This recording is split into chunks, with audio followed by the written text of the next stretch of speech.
Aujourd'hui, on est posé dans le home gym, on est entre nous, tranquillement, il n'y a pas de placement de produits pour des boissons sans taurine. Et c'est pour une vidéo de grande originalité puisqu'on va parler de l'entraînement des bras. Et là, tu vas me dire, Jean, il y a 30 000 vidéos sur les bras, et c'est justement ça le problème. Parce que effectivement, il y a énormément de contenu de ce genre, mais c'est toujours des vidéos très techniques où on va t'expliquer de A à Z comment faire les exercices, ou alors on va te présenter le meilleur programme possible, mais c'est jamais des vidéos où on va contredire des idées reçues et reposer les bases correctement. Et je fais moi-même partie de ce problème. Enfin, je faisais partie de ce problème vu que maintenant, avec cette vidéo, c'est corrigé. Et comme la plupart des youtubeurs fitness finissent par être d'accord avec moi, avec 1 ou 2 ans de retard, parce qu'ils comprennent vite mais il faut leur expliquer longtemps, j'imagine qu'ils vont enquiller et faire le même genre de contenu, avoir le même genre de discours incessamment sous peu. Avant de commencer la séance, je prends évidemment le booster Greenway qui fait largement le taf. Une composition simple mais efficace, c'est tout ce qu'on veut. Donc évidemment, je le prends en dry scoop, pratique dangereuse. Une bonne scoop. Ça, j'ai pas du tout pensé à en parler dans la vidéo sur les compléments alimentaires soi-disant dangereux, parce qu'à un moment donné, il y avait eu plein d'articles sur le dry scooping, donc le fait de prendre les boosters cul sec comme ça, comme quoi c'était dangereux, que c'était une nouvelle mode lancée par des petits jeunes sur TikTok, alors qu'on faisait ça il y a plus de 10 ans, nous, donc vous avez un train de retard. Et c'est un train belge, donc pour te dire que le retard, voilà. Mais dans tous les cas, ça fait un moment que j'ai en tête de faire une vidéo complète sur les boosters, parce qu'il y a énormément d'anecdotes à raconter, que ce soit des additifs alimentaires qui sont ajoutés exprès pour exciter encore plus les gens, ou le fait qu'avant, il y avait carrément des produits dopants, comme de la DMA ou de l'éphédrine dedans. Bref, plein d'anecdotes marrantes que j'aimerais bien un jour détailler dans une vidéo sur l'histoire des boosters. En ce qui concerne le booster Greenway, évidemment, code Jean Honche, 10% de réduction. Si ça t'intéresse, tu vas sur greenway.com et tu chopes ton pré-workout ainsi que tout ce que tu veux.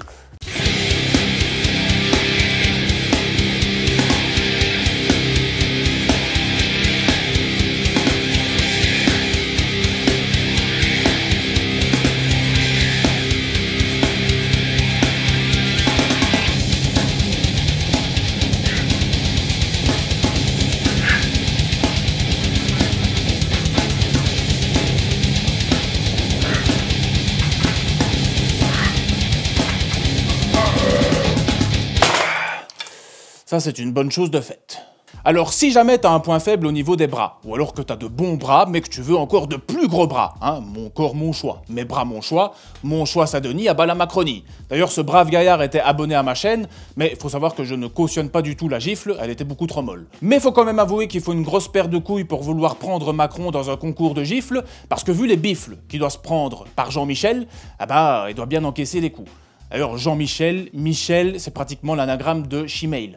Donc moi je ne crois pas au hasard. Alors, on rigole, on fait des blagues et tout, mais revenons au sérieux. Si tu as un point faible au niveau des bras, tu auras sûrement remarqué que dans tous les programmes qu'on te propose, que ce soit sur YouTube ou que tu vas te trouver sur des sites web, les bras sont toujours au second plan. Tu n'auras jamais un programme où on va te proposer de faire biceps-triceps le lundi après t'être reposé du week-end. Ou alors, par exemple, si c'est un programme où tu as les biceps avec le dos et les triceps avec les pecs, les biceps ou les triceps sont toujours faits après les autres groupes musculaires, toujours en dernier. Mais je vais te donner une info incroyable, si jamais tu as un point faible au bras, tu peux très bien les mettre en priorité. Tu peux très bien faire les biceps avant le dos. Il n'y a pas une règle mystique qui t'interdit de faire ça. Donc si jamais tu veux mettre l'accent sur les bras, la chose la plus importante, c'est tout simplement de les entraîner en priorité. Tu vois, de les entraîner le lendemain d'un jour de repos quand tu es vraiment en forme, ou alors de les mettre en premier dans sa séance pour que tu aies un max d'énergie à dépenser pour ces groupes musculaires. Donc ça, c'est de la logique implacable. À chaque fois que je vois quelqu'un qui se plaint d'avoir un point faible au niveau des bras, mais c'est aussi valable pour d'autres groupes musculaires, quand tu regardes son programme, c'est toujours mis au second plan. Du coup, c'est un peu logique que ce soit un point faible. Donc la moralité, c'est qu'un point faible, tu l'entraînes en priorité. Si tu as un point faible au biceps, le lundi, tu commences par les biceps, tout simplement.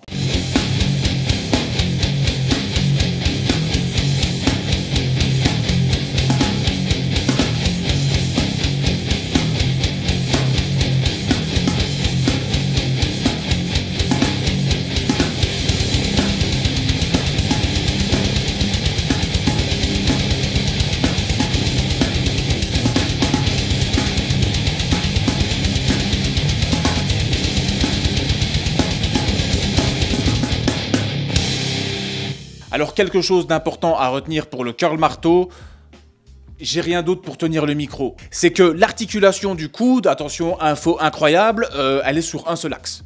Donc que tu fasses le curl marteau droit devant vers l'intérieur, sur le côté ou derrière. Attention, là derrière, il y a un concept. Ça, c'est sûrement le Bayesian Curl 3000, l'exercice miracle pour les biceps. Bref, l'articulation du coude est sur un axe. Si ça pivote, si tu peux aller vers l'intérieur ou sur l'extérieur, ah ben c'est parce que c'est ton humérus, l'os du bras, qui pivote au niveau de l'épaule. Donc tout ça pour te dire que ça sert à rien de te prendre la tête au curl marteau, fais-le tout simplement droit devant. Alors, il y en a qui ont pris l'habitude de le faire vers l'intérieur, parce que je sais pas, ils sentent mieux les biceps, mais bon, effectivement, si tu as l'habitude, ben continue comme ça, dans tous les cas, ça change pas grand chose, mais voilà, curl marteau, tu peux le faire droit devant, et techniquement, c'est quand même plus optimal de le faire droit devant, parce que tu es dans une position beaucoup plus confortable. Alors un concept que tu dois absolument t'enlever de la tête si tu veux un jour pouvoir équilibrer tes points forts et tes points faibles, afin d'avoir un corps de statue grecque comme moi, eh bien, c'est tout simplement cette notion de petits muscles ou de gros muscles. Tu sais, t'en as qui disent, oui, les pectoraux et les dorsaux, faut faire 4 à 5 exercices parce que c'est des gros muscles, et les biceps, les triceps ou les mollets, c'est des petits muscles, donc là, il faut faire que 2 exercices, ça passe. Et d'ailleurs, si tu regardes les programmes qu'on trouve dans les salles de sport ou sur Internet, eh bien, ils sont tous structurés en ce sens, alors que ça n'a pas de sens, justement. Et je vais te prouver par A plus B pourquoi ça n'a pas de sens. Alors, premièrement, le corps humain, il a beau être compliqué à première vue, ben, il faut savoir que globalement, les choses ont tendance à fonctionner globalement de la même manière. Et donc, si tu appliques un même volume d'entraînement à tes quadriceps, à tes biceps, à tes sternocléidomastoïdiens, à tes tenseurs du fascia lata, eh bien, la réaction musculaire, elle sera exactement la même pour tous les muscles. Et la deuxième chose, c'est que les grands fessiers, c'est le plus gros groupe musculaire sur le corps humain. Chie moi-même à la gueule, je bouffe même la merde qui sort de ton troufion. Bon bah, est-ce que ça t'est déjà venu à l'esprit de faire 4 ou 5 exercices pour les grands fessiers? Non! Eh ben alors! Bon, évidemment, pour les fit girls qui vivent de leur cul, peut-être qu'elles, elles font 4 ou 5 exercices pour les grands fessiers, mais toi, t'as pas d'OnlyFans. T'as une dignité, mais t'as pas d'OnlyFans. Donc tu vas peut-être pas te casser le cul, justement, à faire 5 exercices pour le cul. Ce qui nous mène à un des points centraux de la vidéo, c'est que le volume d'entraînement sur un groupe musculaire, tu l'adaptes en fonction de si c'est un point fort ou un point faible ou un point moyen. Si tu as un point faible au niveau des triceps et que tu as des gros pectoraux, ben tu peux très bien faire 2 exercices pour les pectoraux et 4 exercices pour les triceps. Alors 4 exercices sur une seule séance pour les triceps, c'est cool, mais c'est peut-être pas la chose la plus productive à faire. Pour être le plus optimal possible, ce serait mieux par exemple de faire 3 exercices sur une seule séance et puis de faire une séance de rappel 48 heures après avec un exercice, ou alors de faire 2 séances avec 2 exercices, tu vois, ben, de répartir en tout cas le volume d'entraînement sur la semaine pour avoir plusieurs stimuli musculaires sur la semaine au niveau du point faible. Donc voilà, il faut absolument que tu t'enlèves de la tête cette notion de petits muscles ou de gros muscles, puisque ça n'a aucun sens, et au final tu dois adapter le volume d'entraînement en fonction de si tu veux plus développer un groupe musculaire ou pas.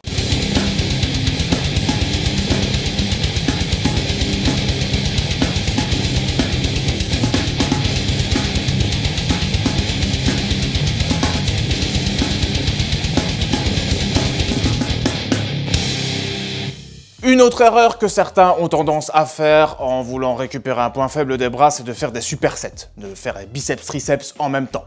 Ça, c'est vraiment une idée à la con. Alors c'est vrai que sur le coup, tu peux te dire, putain, mon bras il est gros, bah oui, effectivement, t'as les biceps et les triceps congestionnés en même temps. Mais il y a une différence entre être gonflé pendant 10 minutes et gonflé à long terme. Alors c'est vrai qu'en regardant la vidéo, t'as peut-être l'impression que je fais un superset, mais magie du montage, ce sont 2 séances différentes. Et les supersets, c'est vraiment pas optimal dans le sens où t'auras pas autant d'énergie si tu fais 2 groupes musculaires en même temps que si tu les fais un à la fois, tout simplement. Donc, encore une fois, c'est une question d'énergie, hein, de calories. Hein. Voilà, Frédéric Delavier vient de me posséder. Il est maintenant 9 h du matin, je vais aller dormir. Donc plus sérieusement, comme le fait d'entraîner les bras en priorité, c'est une question d'énergie que tu vas mettre à disposition aussi quand tu t'entraînes.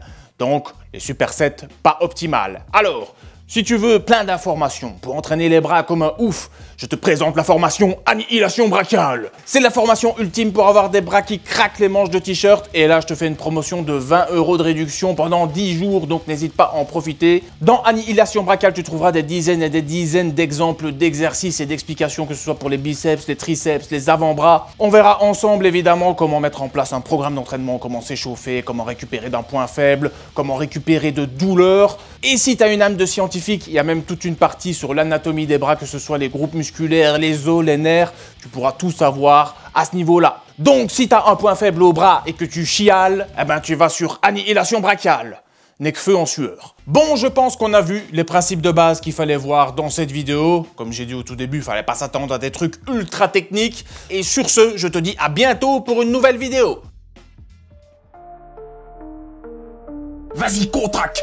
Contracte, contracte, contracte. ton tac, vas-y, boum.